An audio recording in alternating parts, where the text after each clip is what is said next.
Hello, my friend. The world of magic, filled with legends and ancient tales, is opening its gates once again. Tonight, in the Gryffindor dormitory by the crackling fireplace, I will share another story with my friends. Join us, for the magic is about to come alive.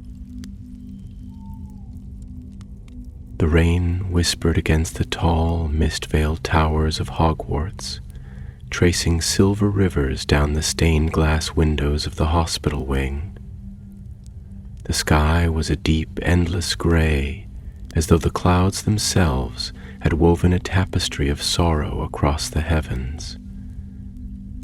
It was the kind of rain that carried whispers, the kind that seeped into the very stones of the castle, stirring echoes of the past.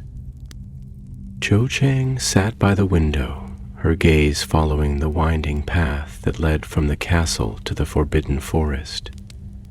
She had walked that path once, years ago, on nights filled with hushed voices and stolen glances.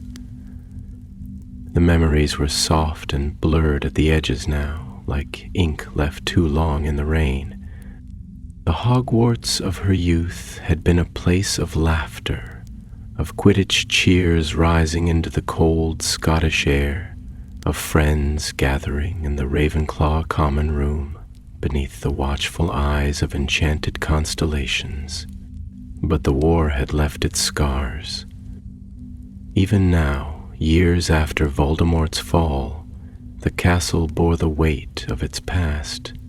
Some wounds healed, others lingered, and so Cho had returned. Not as a student, not as the girl who had once soared through the skies on a broomstick with the wind tangling in her hair, but as a healer. It had not been an easy decision. The past was like a shadow that stretched long behind her, and Hogwarts held so many ghosts. But healing was her gift. Healing was her calling. The students were different now, faces younger, fresher, unburdened by war yet still touched by its echoes. Some had lost parents, siblings, even entire families.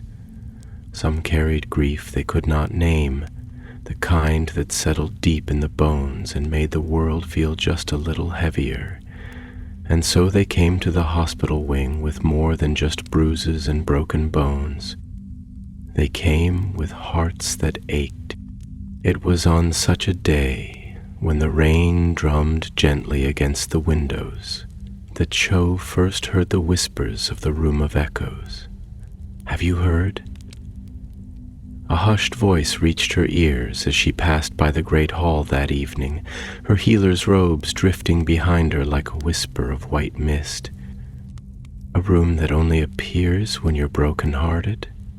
Another voice chimed in, filled with the thrill of mystery. "People say it calls to you when you need it most." Jo paused, her fingers tightening ever so slightly around the worn leather of the medical tome she carried. Hogwarts had always been full of secrets. Staircases that changed when you weren't looking, doors that only opened to those who knew the right words. But this was new. Or perhaps she had simply never needed to know of it before. "Is it like the Room of Requirement?" a student asked hesitantly. "No," came the whispered reply. "People say it's different. You only find it once, and once you enter, you never see it again." Cho stood there for a moment, listening as their voices faded into the low hum of the great hall, where candlelight flickered over plates piled high with steaming food, where students laughed and talked as though the war had never touched these walls. She turned away, her heart quiet but unsettled. That night, long after the castle had fallen into silence, Cho sat at her desk in the small quarters she had been given as part of the Hogwarts staff. The candle beside her flickered, casting golden light over the parchment where she had been writing out healing notes. But her mind was elsewhere. A room that only appears when you're broken-hearted. She let the thought settle in her mind like a pebble dropped into deep water, sending ripples outward. It wasn't the first time she had heard of Hogwarts offering what one most needed. The castle was ancient, steeped in magic older than memory, but something about this room, something about the way the students spoke of it, with both reverence and trepidation, made her uneasy. She exhaled softly, closing her book. Perhaps it was just a legend. Perhaps it was nothing at all. But deep in the corridors of Hogwarts, beneath staircases that shifted and past doorways that led nowhere, a door waited. A door that was always there, yet never seen. A door that only opened for those who carried sorrow in their hearts. And soon, it would open for her. The next morning arrived wrapped in silver mist, the kind that clung to the grass like ghostly threads and curled around the edges of the castle's stone walls.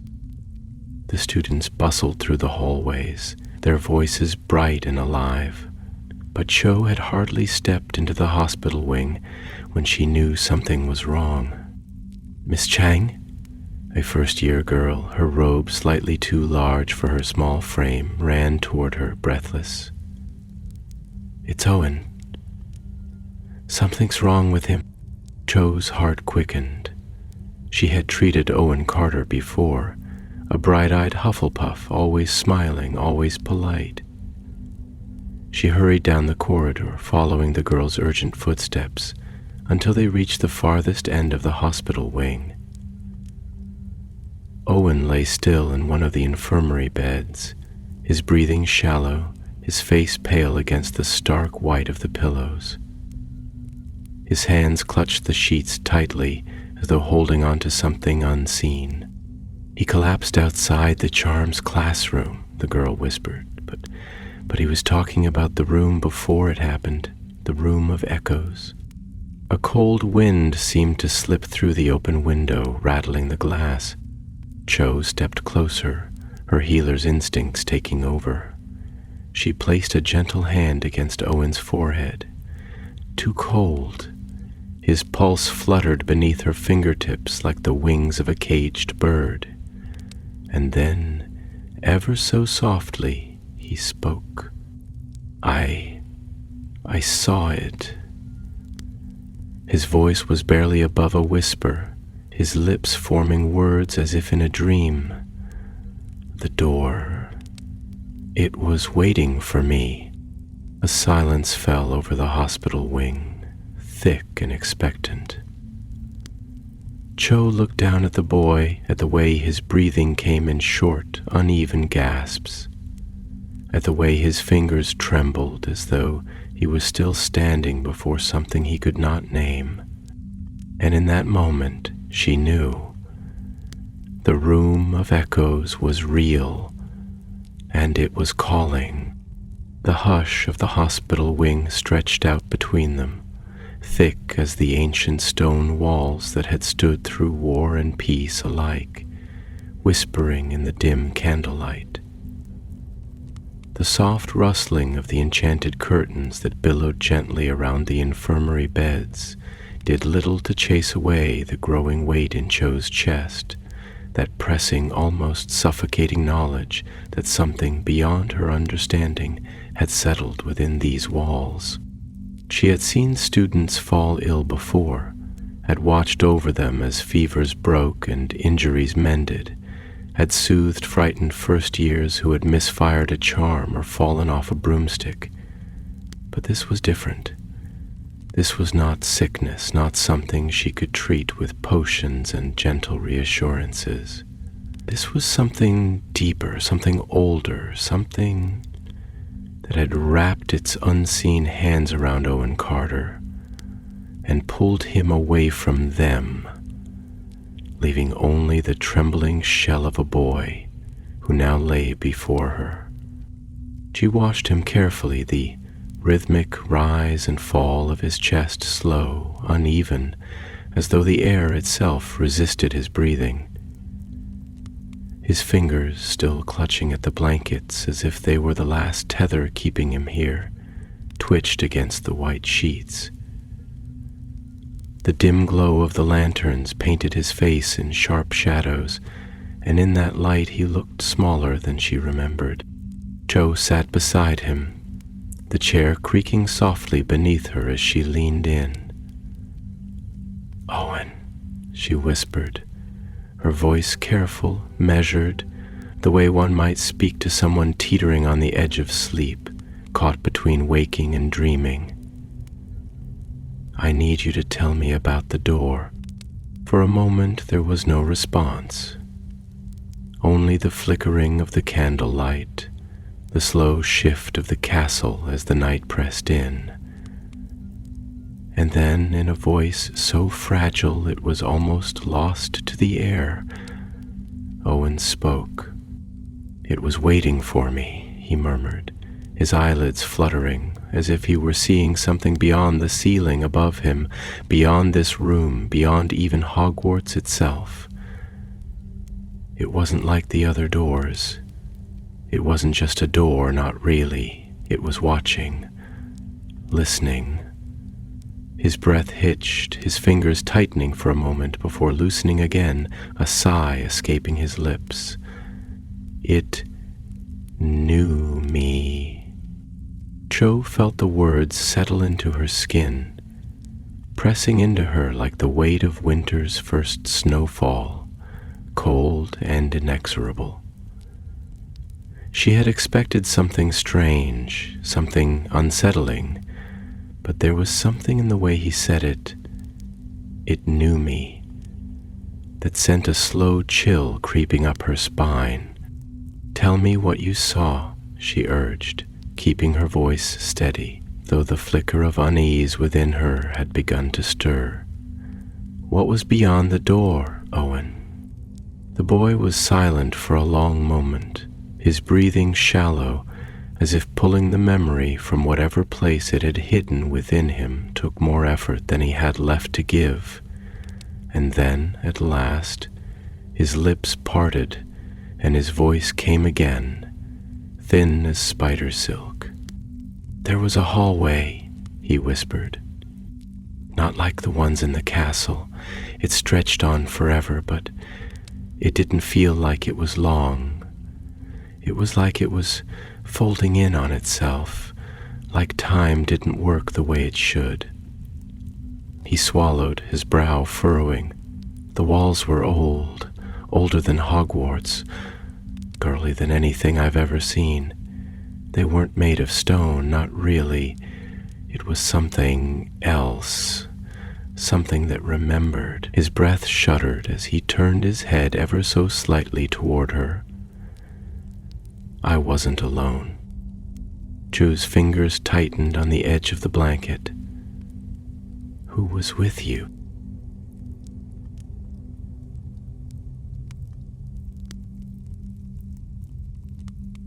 Owen's eyelids fluttered. His lips parted slightly, his breathing shallow. "I don't know," he admitted, a note of something close to fear threading through his voice.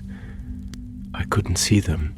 I could only hear them, whispers all around me, but it wasn't like they were talking to me.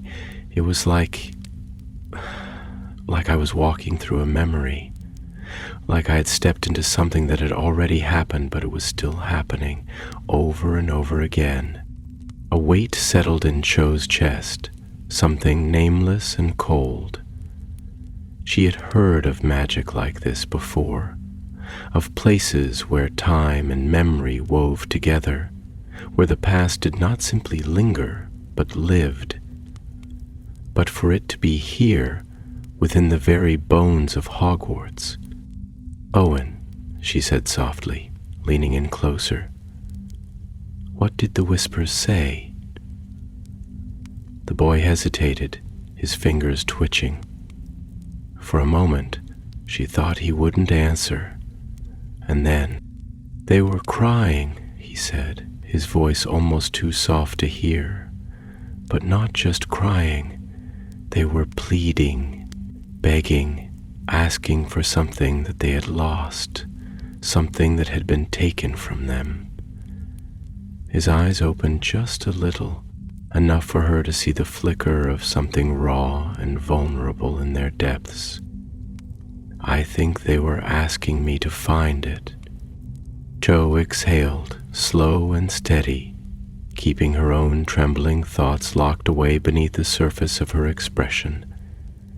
She had seen strange things in her time at Hogwarts, had heard of corridors that shifted and staircases that whispered, of ghosts that remembered too much and secrets that lay buried beneath centuries of stone.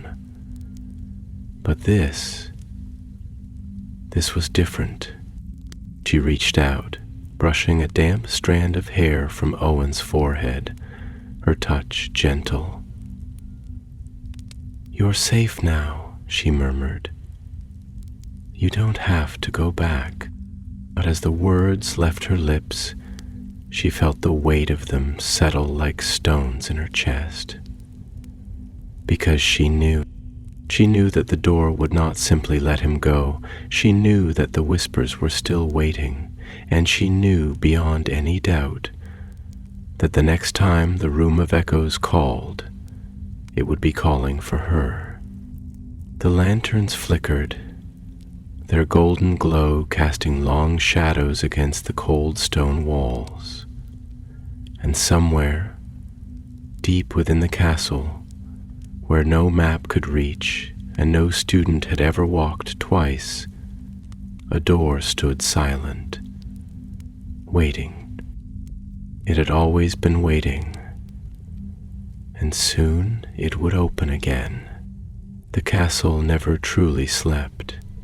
Even in the depths of the night, long after the last echoes of student laughter had faded into silence and the great fireplaces in the common rooms had burned low, Hogwarts remained alive, its ancient heart beating within the stone, its corridors breathing with the weight of centuries. The walls whispered as the wind pressed against the high towers, carrying with it the murmurs of unseen things, the distant rustling of tapestries shifting in their frames as if something unseen had brushed past them. Jo stood alone in the hospital wing, the weight of Owen's words pressing against her like an unseen force, like a hand resting too heavily upon her shoulder. The boy had fallen into uneasy sleep, his fingers still curled against the sheets as if afraid that letting go would mean losing himself entirely. She had tucked the blankets around him, her movements slow, careful, as though she feared that even the smallest disturbance might shatter the fragile peace that had settled over him. But her mind was far from quiet. The Room of Echoes, a place that appeared only to those who carried sorrow too great for the heart to bear, a room that did not merely show you your pain, but made you walk within it. Hogwarts was full of enchantments, of magic that bent and shaped itself around the needs of its inhabitants, but this was something else, something older, something deeper. She leaned against the edge of the nearest window, her fingers pressing lightly against the cool stone. Outside, the rain had slowed, reduced to a fine mist that clung to the castle walls, its silver sheen barely visible beneath the soft glow of the enchanted lanterns that lined the grounds. The lake stretched out in the distance, dark and still, its surface unbroken except for the occasional ripple that spread outward as though something beneath had stirred in its depths. The forbidden forest loomed beyond, its towering trees draped in a veil of mist, their ancient roots twisting through the damp earth like fingers grasping for something lost. Jo closed her eyes, inhaling deeply, letting the crisp night air fill her lungs. She could feel the weight of the castle pressing against her, the hush of its secrets settling around her like a second skin. She had spent so many years here, walking these halls, learning its magic, discovering the way it breathed and changed, adapting itself to the needs of those within. But she had never heard of the Room of Echoes before. Had it always been there, waiting, unseen, tucked away in the folds of time like a forgotten whisper? Or had it only appeared now, summoned by something, someone who needed it? A door that only appears once, a door that remembers. The thought made something cold curl in the pit of her stomach. She let out a slow breath, pulling herself away from the window, her fingers brushing absently over the edge of the nearby desk, her mind still tangled in Owen's words. The whispers, the pleas, the sense of walking through a memory that did not belong to him but had wrapped itself around him like ivy clinging to an old stone wall. If the room had called to Owen, it was because it had seen something within him, something unhealed, something unresolved. And if the whispers had begged for something to be found, then Cho's thoughts stilled. What if the room wasn't just a place of sorrow? What if it was a place of unfinished things? The soft creak of a door interrupted her thoughts, and she turned, half expecting to see Madame Pomfrey emerging from her office, ready to scold her for being awake so late. But it wasn't the matron who stood in the doorway. It was Professor Flitwick. His small frame was partially silhouetted against the candlelight flickering in the corridor behind him, his robes neatly pressed despite the late hour, his silver hair catching the warm glow as he stepped inside, his gaze settling on Owen's sleeping form before shifting to her. There was something knowing in his eyes, something gentle yet sharp, like an old song that had not been sung for years, but still carried its weight in the silence. "I had a feeling I might find you here," he said softly, his voice carrying the warmth of an old teacher addressing a favored student, yet laced with something else, something heavier. Jo hesitated before speaking. "He collapsed this afternoon," she said, glancing back at Owen. "Before it happened, he spoke about a door that wasn't just a door, but something more, something that knew him." She paused, choosing her words carefully. "The Room of Echoes. Have you heard of it?" Flitwick exhaled, slow and deliberate, his fingers steepling together as he moved toward her, his expression unreadable. He did not answer at first, and Cho felt the silence stretch between them, thick with something unspoken. Then, at last, he spoke. "There are places within this castle," he said, his voice quieter now, "that do not belong to any map, places that do not appear to those who do not seek them. Some of them are safe, others less so." His gaze drifted toward the window, his brow furrowing in thought. Hogwarts is not merely a school, it is a living thing, a place that remembers. Magic like this, it does not simply exist, it is called into being. Jo frowned. "Called by whom?" Flitwick turned his gaze back to her. "By those who need it," he said simply. "By those who carry wounds too deep for ordinary magic to heal." He nodded toward Owen, his expression softening. The boy must have carried something within him, something unresolved, and the castle responded. Jo swallowed, feeling the weight of his words settle over her. "Then why did it let him go?" she asked. If the door only appears once, then why did it not keep him? Flitwick regarded her for a long moment, as though weighing his answer carefully, and when he finally spoke, his voice was quieter than before, almost reverent. "Perhaps," he murmured, "it was not him the room was waiting for." A shiver traced down Cho's spine, slow and deliberate, as though the air itself had suddenly grown colder. For a long moment, neither of them spoke. The only sound, the distant drip of water from the eaves outside, the occasional rustling of parchment as the hospital wing settled into the deep hours of the night. Cho turned back to Owen, watching the steady rise and fall of his breath, the way his fingers twitched slightly even in sleep.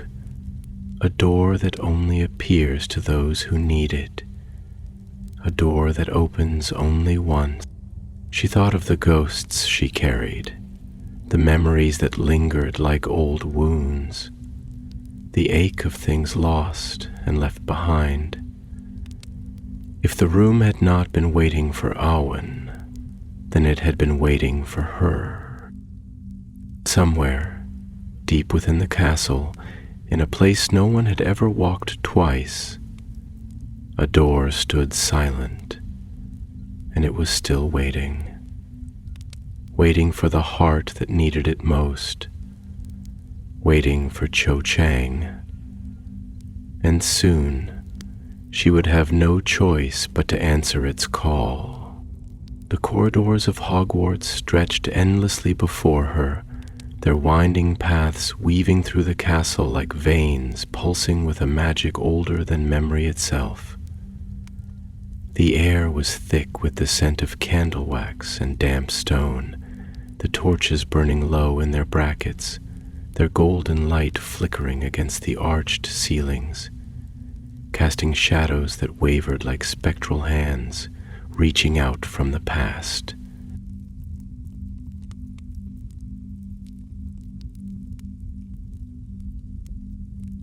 Cho walked with measured steps, her fingers grazing the cold stone walls, her breath steady but shallow, as if she feared the castle might whisper something back to her if she listened too closely. She had walked these halls 1,000 times before, as a student, as a girl who had once laughed without hesitation, who had once believed in the illusion of certainty, but tonight she walked as something else. Someone haunted by a presence she could not yet name, someone whose own reflection in the window panes felt like a stranger watching her from the other side of the glass. She had not meant to leave the hospital wing so late, had not meant to wander through the corridors with nothing but the sound of her own heartbeat filling the silence, but something had pulled her from her chambers, something unseen, something urgent. It was not curiosity, nor was it fear. It was a feeling that settled deep in her chest, pressing down like the weight of 1,000 unwritten letters, 1,000 unsaid words. It was a knowing, an ache that whispered that somewhere in this vast and endless castle, something was waiting for her. She did not seek the door, and yet she knew with the kind of certainty that left no room for logic or reason that it was already seeking her. The whispers of her own thoughts mingled with the hush of the castle, and in the distant corridors she could hear the soft shifting of staircases, the slow groan of the walls as if Hogwarts itself were breathing, shifting, waiting. It had always been alive in its own way, bending to the needs of its students, shifting to accommodate those who sought answers they did not yet know how to ask. And now it was watching her. The realization sent a shiver through her, though she did not slow her steps. There was no turning back now. Somewhere behind her, beyond the winding halls and the unseen door that had not yet revealed itself, Professor Flitwick had remained in the hospital wing, sitting quietly beside Owen Carter, his expression unreadable as he kept watch over the boy who had wandered too close to something meant to remain undisturbed. She had not spoken much after their conversation, had simply nodded at his final words before stepping away into the shadows, her mind whirling, her heart pounding. Perhaps it was not him the room was waiting for. The words clung to her, wrapping around her thoughts like ivy creeping up the walls of an abandoned house. She had spent so much of her life tending to the wounds of others, learning the careful art of healing, of mending what was broken. But some wounds did not close, no matter how many potions were poured over them, no matter how gently they were wrapped in bandages. Some wounds stayed, lingering just beneath the surface, unseen but ever present, like ink that had seeped too deep into parchment, leaving faint traces of words long after they had been erased. She had always thought that time would soften the ache of loss, that years would dull the sharp edges of grief. But grief was not a wound that time could heal. It was a ghost, a thing that settled in the quiet moments, that crept into dreams and lingered in the spaces where voices had once been. She thought of Cedric. She thought of the way his name had once been spoken in laughter, the way his voice had carried through the corridors, warm and certain, the way he had smiled as if the world had never held anything cruel. She thought of the way his name had become a whisper, then an echo, then a silence. She thought of Harry, of the way they had clung to each other for a time, not out of love, not really, but out of something far more fragile. Shared sorrow, shared guilt, the desperate attempt to make sense of something that could never be understood. They had been two broken things grasping at each other in the dark, mistaking their grief for love, mistaking their need for comfort for something more. But healing was not found in broken things trying to mend each other. It was found in acceptance, in understanding, in learning how to carry the weight of the past without letting it consume the present. And yet, she had never truly let go, had she? The castle had seen it, the room had seen it, and now it was calling. The corridor stretched out before her, impossibly long, the shadows deeper now, the flickering torchlight seeming to bend and twist as though reality itself was shifting, warping, folding into something new.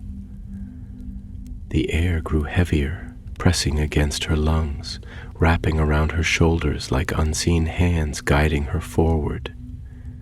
And then she saw it, the door. It was not grand, not like the towering entrances of the great hall or the sweeping archways that led to the common rooms. It was simple, unadorned, a wooden frame set into the stone, the grain of the wood dark, almost black, as though it had been burned by time itself. There was no handle, no keyhole, nothing to mark it as something that could be opened by ordinary means, and yet she knew with the certainty of a heartbeat that if she reached out, it would let her in. Cho swallowed, her fingers hovering just above the wood, feeling the pulse of magic beneath it, feeling the quiet hum of something ancient, and knowing. Her breath came slow and measured. She did not know what waited beyond, but she knew she had no choice but to enter. And so, with a final exhale, she placed her palm against the door. It opened without a sound, and the world beyond swallowed her whole. At first there was only darkness, not the kind that merely meant the absence of light, but something deeper, something ancient and consuming, as though she had stepped not into a room but into the breath of the castle itself, into the very marrow of its bones, where time did not flow in a straight line, but curled and coiled around itself like roots buried too deep to unearth. For a moment, Cho felt weightless, suspended in something she could not name, something thick and silent, as though the air itself had become liquid around her, pressing against her skin, sinking into her lungs. She inhaled, but there was no scent, no dust, no musty breath of an old room long forgotten. There was only stillness, vast and endless, stretching beyond the boundaries of what should have been possible. Then, slowly, so slowly, it was as if the space itself hesitated before allowing her to see. The darkness began to shift. Shapes formed, blurred at first, like ink bleeding through parchment, unfocused and flickering, as though the room itself was uncertain whether it wished to reveal its secrets. She strained to make sense of them, to grasp onto something solid, something tangible, but the moment she thought she understood the shape of a corridor, the outline of a wall, it would dissolve, slipping through her mind like water through cupped hands. And then, suddenly, everything snapped into focus. She was standing in a hallway. Not a hallway like those of Hogwarts, not lined with moving staircases or ancient portraits, not filled with the gentle glow of floating torches, but something older, something deeper. The walls were stone, but not the polished stone of the castle above. They were rough-hewn, jagged in places, as though carved from a single piece of earth long before the foundations of Hogwarts had ever been laid. And yet, despite their age, there were no cracks, no signs of decay, as though the passage of time had never touched this place. The floor beneath her was smooth, but not like marble or wood. It was something else entirely, something that gave her the distinct feeling that it was not meant to be walked upon, but rather remembered. Cho swallowed, the weight of the air pressing against her ribs, making each breath feel measured, deliberate, as though she had stepped into a place where even time hesitated to move too quickly. And then, from the depths of the hallway, a whisper. She turned, slowly, carefully, the sound barely more than a breath against the silence, a thread of something just beyond her reach. It was not a voice she recognized, not quite, and yet there was something familiar in it, something that sent a slow, creeping shiver down the length of her spine, raising the hairs on the back of her neck. It was not calling to her in words, not really, but in feeling. A pulling, a longing, a question that had yet to be spoken aloud.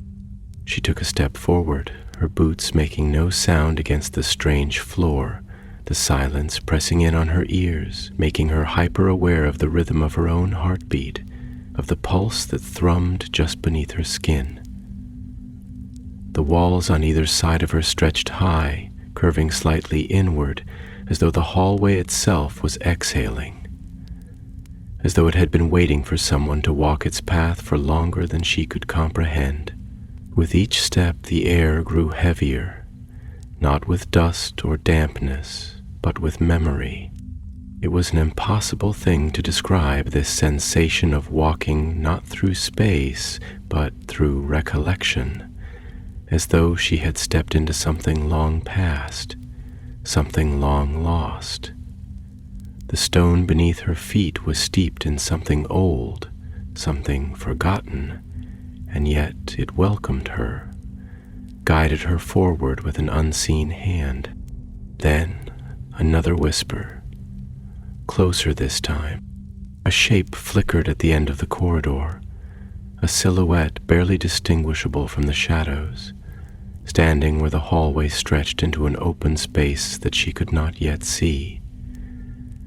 It did not move, did not speak, but she could feel its presence, could feel the weight of its gaze upon her, even as it remained featureless, nameless. She hesitated, breath catching in her throat, the impulse to turn back warring with the deeper, quieter certainty that whatever lay ahead was inevitable.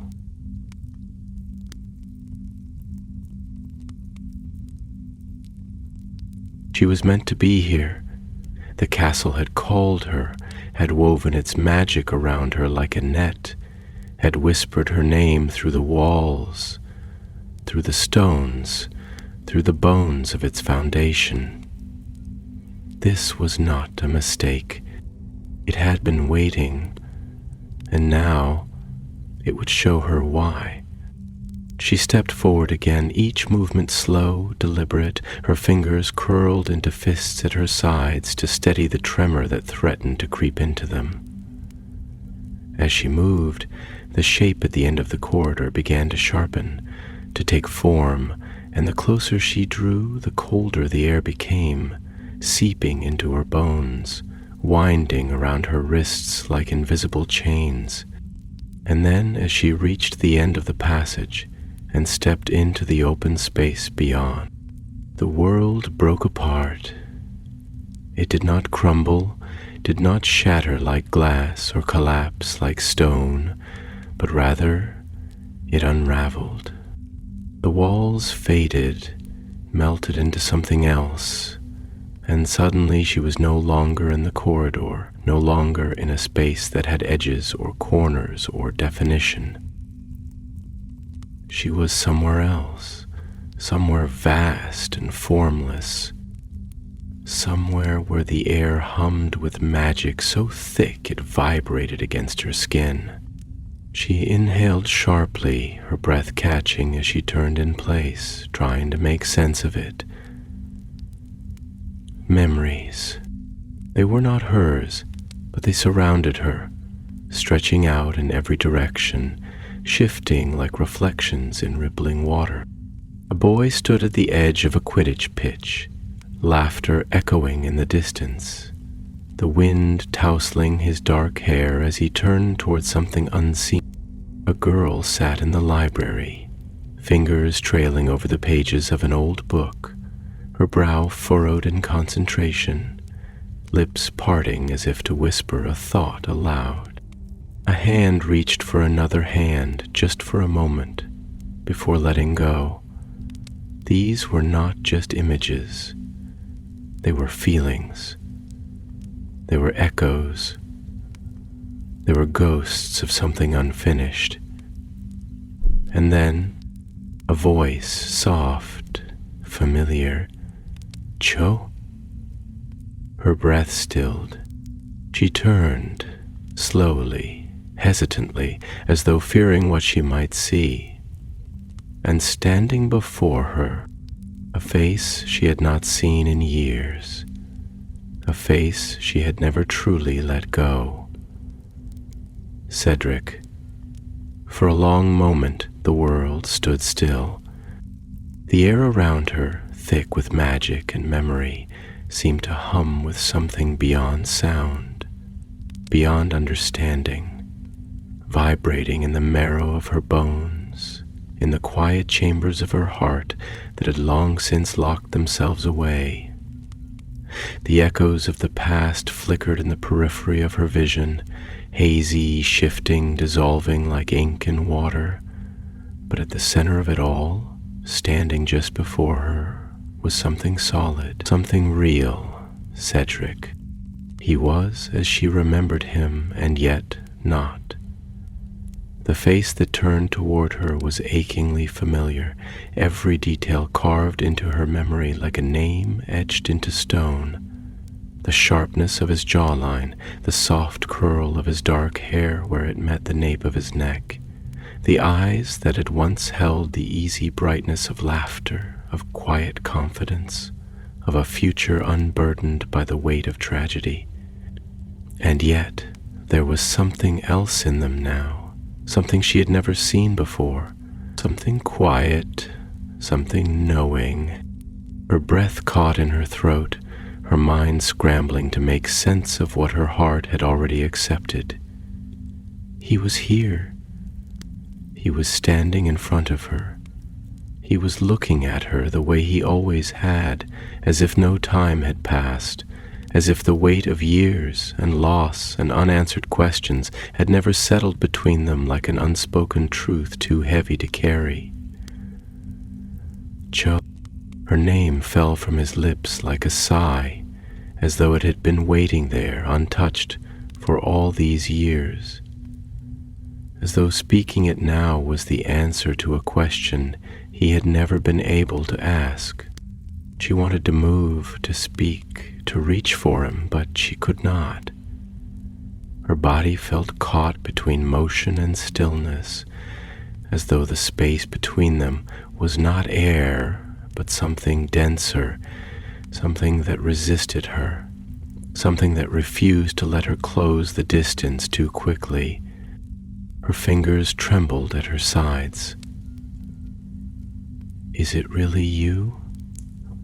The words escaped her lips in a whisper, hesitant, afraid, as though naming him aloud might break the illusion, might shatter whatever fragile magic had brought him here. Cedric did not answer at first. Instead, he studied her with the same quiet intensity he had always possessed, that unshakable steadiness that had made him who he was, the golden boy of Hufflepuff, the champion who had stood not for glory but for honor, the boy who had smiled at her across the Quidditch pitch with a certainty that had once made her believe in things like destiny, like the possibility of something unbreakable. And then, at last, he spoke. I don't know, he admitted, and there was something in his voice, something almost apologetic, as though he, too, was trying to grasp the shape of this moment, to understand what had brought them here, what force had folded time and space in such a way that they could stand together once more. I feel real, but I don't know if that means I am. Cho swallowed, her heartbeat thudding against her ribs. I don't understand, she said, though the words felt empty, meaningless, because she did understand in some deep and wordless way, in the way that dreams make sense even when they should not. Are you a memory? A faint smile touched his lips, but it was not the carefree smile she remembered. It was softer, tinged with something bittersweet. Maybe, he said, or maybe I'm just an echo, a piece of what was left behind. She let out a slow breath, her chest tightening as a wave of emotion swept through her. Grief and longing, joy and sorrow, all tangled together in a knot that had never truly come undone. I never got to say goodbye, she whispered, her voice breaking on the last word, as if the weight of it had become too much to carry, as if all the years of silence had been waiting for this moment to spill forth. Cedric's expression softened and he took a slow step toward her, the space between them narrowing but still not quite touching, as though the world itself held its breath. I know, he said, and there was a depth in his voice, a sorrow that mirrored her own. Neither did I. The words struck something deep within her, something raw, something buried beneath years of pretending she had moved on, that the ache had faded, that time had done what it was meant to do and softened the edges of grief. But standing here, looking at him, she knew the truth. There were some wounds that never fully closed, some losses that remained like ink beneath the skin, invisible but always there. She inhaled sharply, her throat tight. "It wasn't fair," she said, the words slipping out before she could stop them, before she could weigh them against the silence. "You had everything ahead of you. You had a life, a future, and then, just like that..." She broke off, shaking her head, her eyes stinging. "You were gone." Cedric was quiet for a moment, his gaze steady, unwavering. "I know," he said again, but there was something in his voice, something calm, something at peace, that made her breath hitch. "But Cho, I think what hurt the most wasn't leaving. It was knowing that I left you behind." The words cut through her like a blade, sharp and precise, hitting a place within her that had never stopped bleeding. She swallowed hard.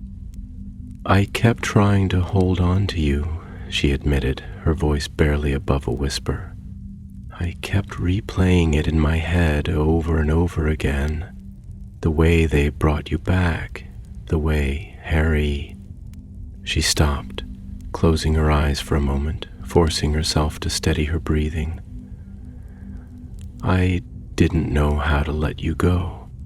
Cedric exhaled slowly, and when he spoke again, his voice was gentle, careful, as though he, too, was trying to hold something fragile in his hands. "Maybe that's why I'm here," he murmured. "Maybe that's why this room exists. Maybe it's not about holding on. Maybe it's about understanding why we do." Cho looked up at him, searching his face, and for the first time she saw it, not just the boy she had loved, not just the boy she had lost, but something else. A truth she had been afraid to face. "You were never just mine to hold on to," she whispered, realization dawning on her, settling into the spaces between her ribs like something gentle, something freeing.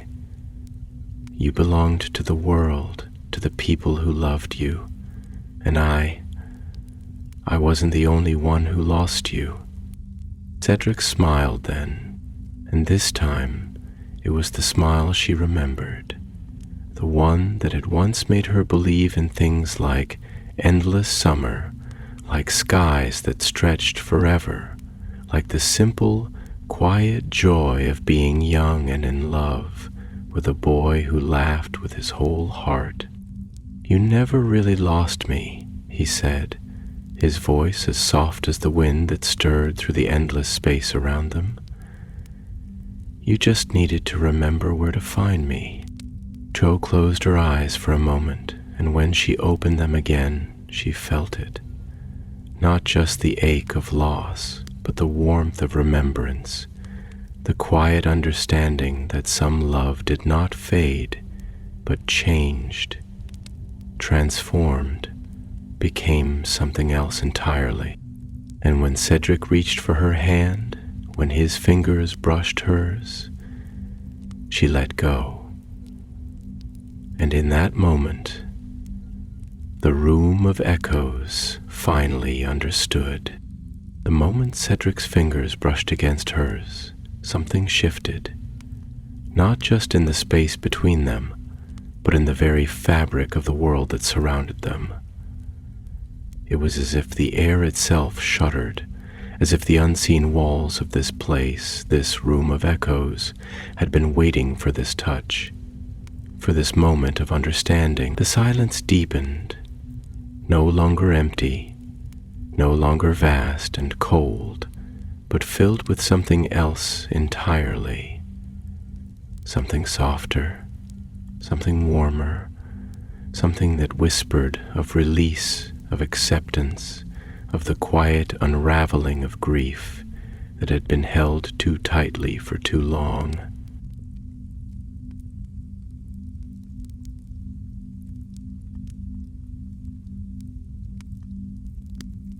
Cho felt it first as a warmth, a slow spreading sensation that started in her fingertips and moved through her palm, up her arm, sinking into her chest like sunlight breaking through a clouded sky. It was not the kind of warmth that burned or overwhelmed, but something gentler, something like standing in the shallows of a lake at dawn, where the water is cold but the sun is rising, where the edges of sorrow meet the possibility of peace. She exhaled softly, her breath merging with the space between them, and for the first time she allowed herself to truly look at him, not just as the boy she had loved, not just as the boy she had lost, but as something more than both of those things, as someone who had existed beyond her grief, beyond her memories, beyond the way she had held on to him like a name written in water, slipping through her fingers no matter how tightly she tried to grasp it. Cedric's eyes, deep and endless, searched hers with that quiet patience he had always carried, the kind of patience that had made him who he was, that had set him apart from the others. Not just a champion, not just a competitor, but someone who had always been steady, always been kind, always been more than the world had ever given him the chance to be. There was something knowing in his gaze, something unspoken, as if he understood the weight she had carried, as if he had always understood it, even when he had not been there to hold it with her. "I never wanted you to hold on to me like this," he said at last, his voice low, quiet, the kind of quiet that filled spaces where words had been left unsaid. Not like an anchor, not like something that stopped you from moving forward. He paused, his thumb brushing lightly over the back of her hand, and the sensation sent ripples of memory through her. Small things, fleeting things, the way he had once held her hand after Quidditch practice, the way his fingers had brushed against hers in the corridors between classes, the way he had looked at her before his name was called, before he stepped into the maze, before everything changed.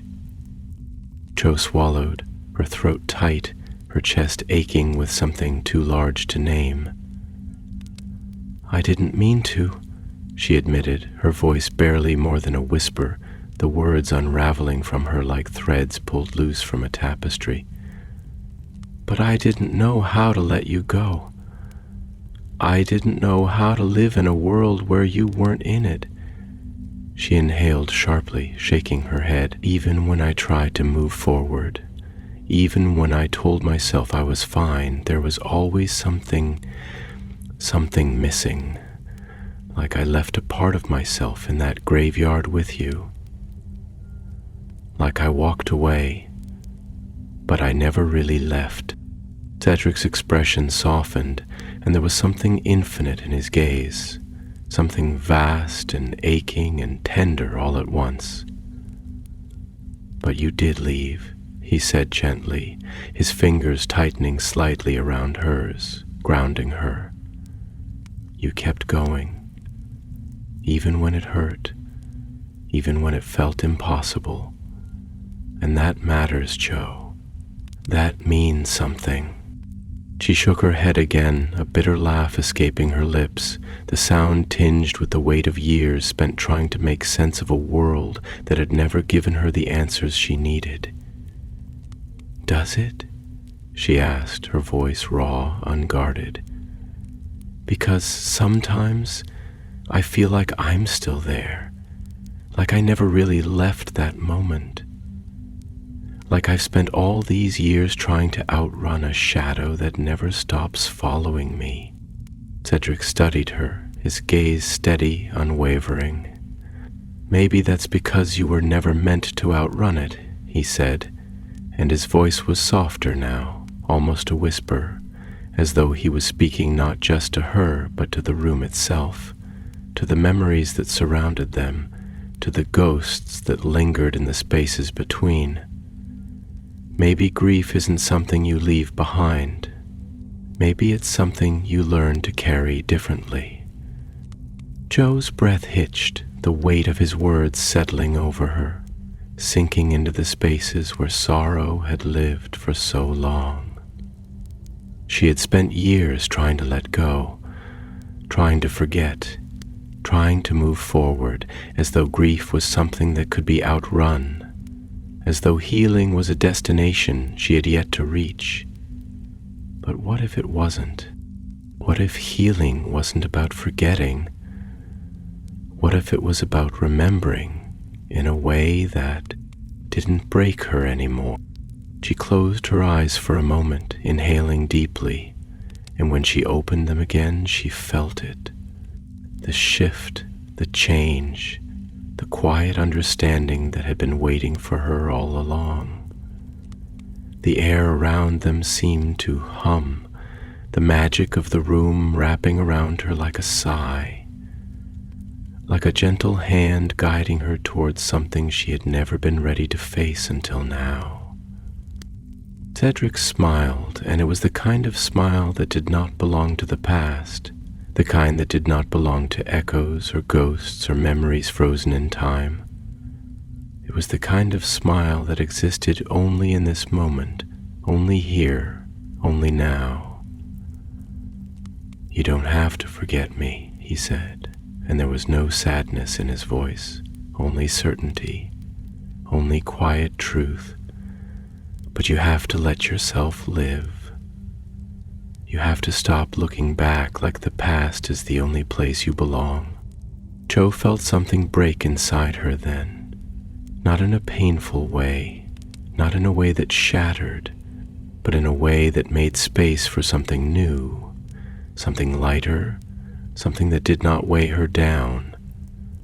The tears came then, but they were not the kind that left her feeling hollow, not the kind that clawed at her chest like something desperate and unresolved.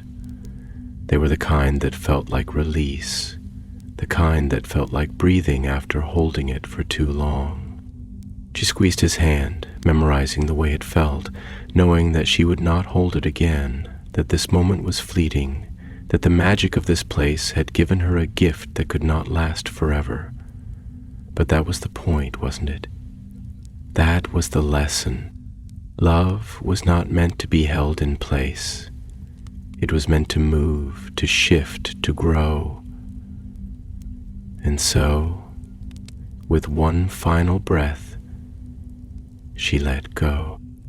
The room trembled around them, the edges of the world unraveling once more, the echoes folding back into silence.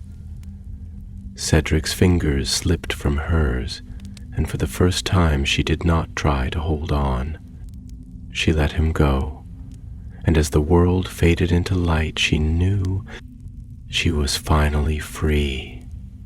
The unraveling of the room was not sudden, not violent, not like the breaking of glass or the collapse of stone, but something gentler, like the tide retreating from the shore, leaving only the memory of where it had been, like mist thinning at the edges of dawn, dissolving into the quiet hush of morning light. The walls around her, once filled with shifting echoes of memory, began to blur, their solidity unraveling into something weightless, something ephemeral, as though the magic that had bound this place together had finally exhaled, had finally decided that it no longer needed to hold her here. Cho felt herself drifting, not falling, not rising, but caught in that liminal space between one world and another, between the past and the present, between holding on and letting go. The warmth of Cedric's presence was fading now, not like something being taken from her, but like something returning to where it had always belonged. She did not fight it, did not reach for him again, did not try to hold on to something that was never meant to be kept in place. Instead, she simply closed her eyes and let it happen. Let the magic do what it needed to do. Let herself be carried with it, through it, beyond it, And then, the cold. It was sudden and startling, like stepping from the warmth of a sunlit room into the open air of midwinter, like plunging into water that had yet to remember the touch of summer. The breath in her lungs felt sharp, too sharp, and when she opened her eyes, she was no longer in the formless space of the room of echoes, no longer standing in that place where time and memory folded in on themselves like pages of an unfinished story. She was back. The corridor stretched before her, familiar and yet unfamiliar. The torches burning low in their iron brackets, their flames flickering against the rough-hewn stone walls, casting shadows that swayed and shifted as though something unseen had just passed through them. The air was thick with the scent of dust and old magic, of forgotten spaces and whispered things. And for a moment, she simply stood there, disoriented, caught between the weight of where she had been and the undeniable reality of where she was now. Her fingers twitched at her sides, searching for some evidence of what had just happened, some lingering proof that it had all been real, that she had not simply imagined it. But there was nothing. No trace of Cedric's touch on her skin, no lingering warmth of his presence in the air, no sound of his voice echoing in the quiet. Only silence. Only the steady, rhythmic pounding of her own heartbeat in her ears. She swallowed hard, pressing a hand to her chest as if to steady herself, as if to reassure herself that she was still here, still whole, still breathing. The weight that had settled in her chest for so many years, the quiet ache, the ever-present grief that had lingered beneath the surface of her every thought, felt different now. Not gone, not erased, but shifted, as though something had been realigned inside her, as though the way she carried it had changed in some imperceptible way. She exhaled slowly, carefully, letting the breath settle in her lungs before she took a step forward, then another, and another. The corridor did not stretch endlessly before her anymore, did not fold in on itself like a labyrinth of the forgotten. The door that had led her here was gone now, vanished as though it had never existed, as though it had only ever been a threshold between then and now, between what she had once believed and what she had finally come to understand. She had not lost Cedric.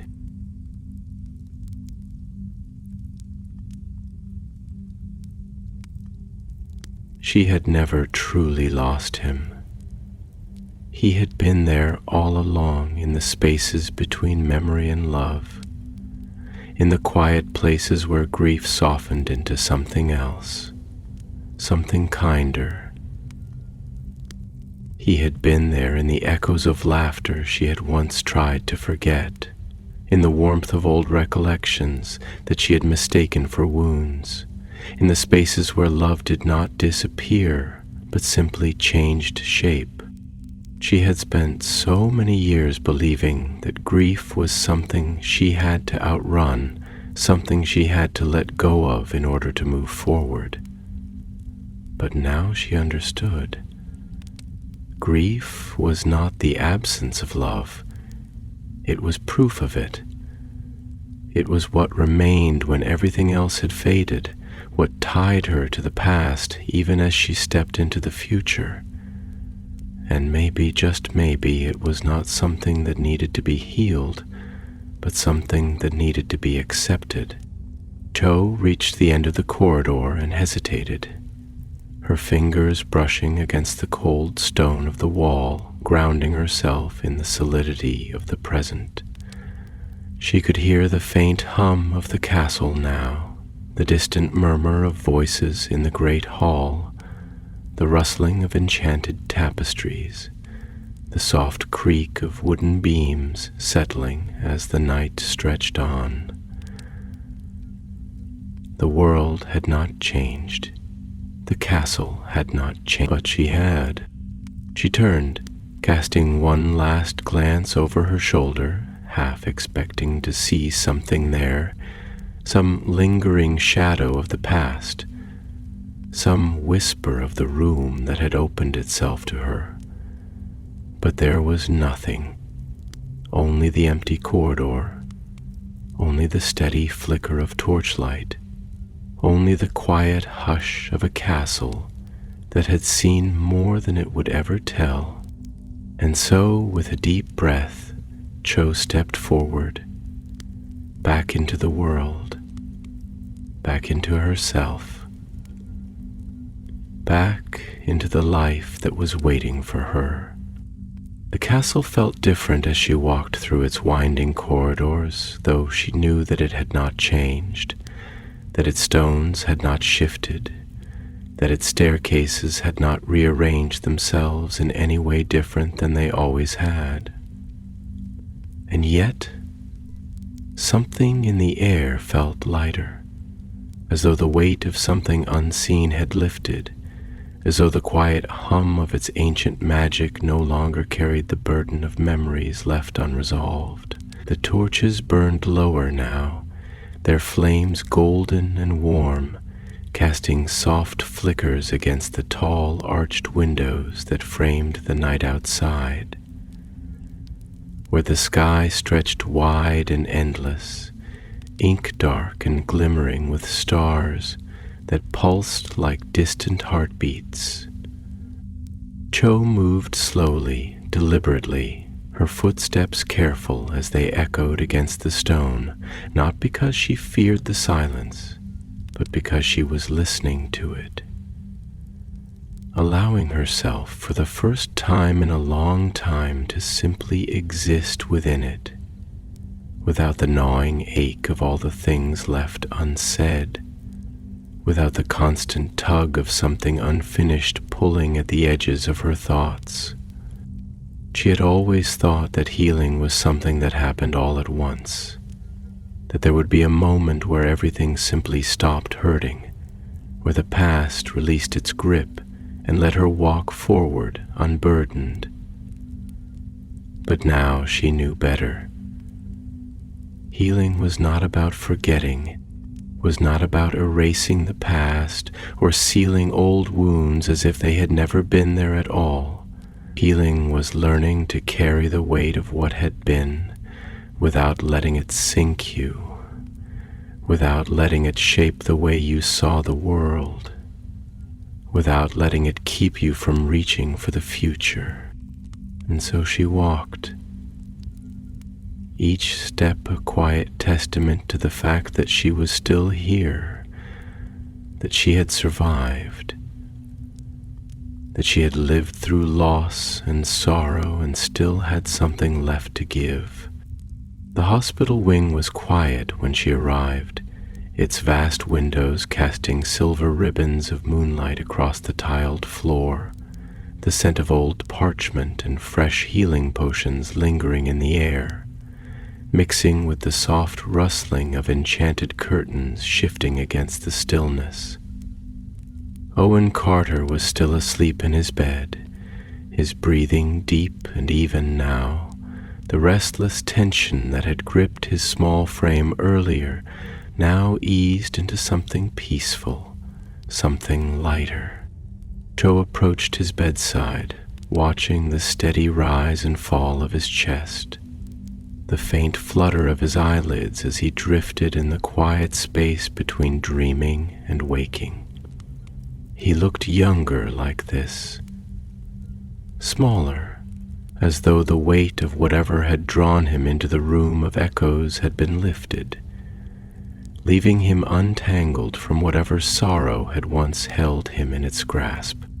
She reached down, adjusting the blanket slightly, smoothing out the creases with careful fingers, the simple act grounding her in the present, in the realness of this moment, in the quiet truth that not all wounds were visible, that not all healing could be measured in scars or potions or spells, A quiet voice broke the stillness.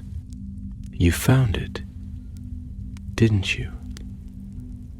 Cho turned, her eyes meeting the steady, knowing gaze of Professor Flitwick, who stood in the doorway, his small frame barely casting a shadow in the dim light.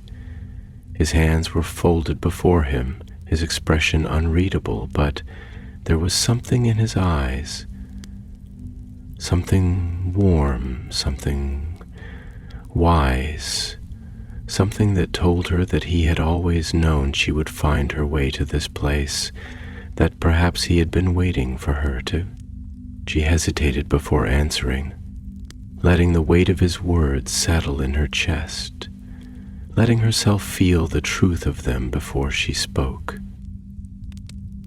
"I don't know if I found it," she admitted softly, the words carrying a quiet reflection that she had not been able to voice before now. "Or if it found me." Flitwick nodded slightly, as though he understood, as though there was no real difference between the two. "The castle has always known," he said, his voice quiet, thoughtful. "It listens, it remembers, and when it calls, it does not do so lightly." He studied her for a moment, tilting his head slightly. "But I think you already knew that." Cho let out a slow breath, her fingers brushing absently against the fabric of her robes, grounding herself in the texture, in the tangible reality of the present. "I thought I needed to forget him," she said, and there was no hesitation in the words now, no shame in admitting the struggle, no fear of saying his name aloud. "I thought moving on meant letting go, but I see it differently now." She turned her gaze back to Owen, watching the way the moonlight traced over his features, the way his fingers twitched slightly as if reaching for something just beyond his grasp. "Moving on isn't about forgetting. It's about remembering in a way that doesn't hurt anymore."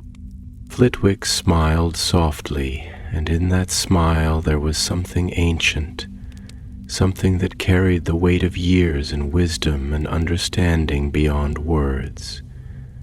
"That is a lesson some people take a lifetime to learn," he murmured. "And yet, here you are." Cho felt something shift inside her, something settle into place in a way it never had before, as though all the fragmented pieces of herself had finally aligned, not into the person she had once been, but into the person she was meant to become. "It doesn't feel like the end of something," she admitted, her voice quieter now, more thoughtful. "It feels like the beginning." Flitwick inclined his head, as if in quiet agreement. "Perhaps," he said, "that is the greatest gift the past can give us, not to weigh us down, but to show us the way forward." She considered his words, letting them echo in her mind, letting them sink into the spaces where sorrow had once lived, where grief had once taken root.